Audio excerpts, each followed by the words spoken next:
C'est une proposition de loi inédite, une première dans le pays.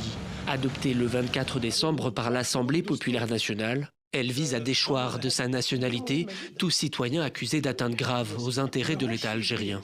Pour le ministre de la Justice, cette réforme s'adresse avant tout aux Algériens détenteurs d'une double nationalité et vivant à l'étranger.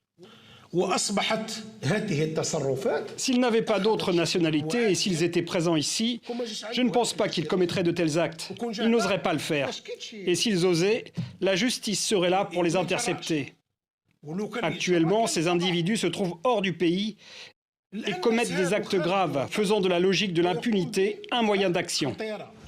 Le gouvernement insiste sur le caractère exceptionnel de la mesure. Il affirme qu'aucun Algérien ne pourra être déchu de sa nationalité sans en posséder une autre, sauf dans certains cas extrêmes, tels que la trahison, l'intelligence avec un État étranger ou le port d'armes contre l'État. Mais pour plusieurs juristes, un flou persiste autour de certaines notions de la loi, comme l'atteinte à la sécurité ou à l'unité de l'État, des termes qui pourraient être utilisés pour réprimer des opinions politiques ou des actions militantes. Le texte manque de la rigueur et de l'abstraction juridique nécessaire. Il est formulé de manière générale et imprécise, se prêtant ainsi à de multiples interprétations.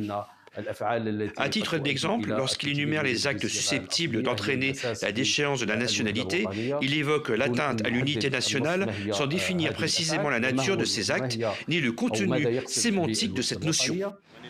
Au-delà de l'aspect juridique, cette réforme intervient dans un contexte politique tendu. Le gouvernement assure d'ailleurs que cette loi répond à des menaces précises, comme celle du mouvement pour l'autodétermination de la Kabylie, classé terroriste par Alger, et qui a récemment proclamé unilatéralement l'indépendance de la région.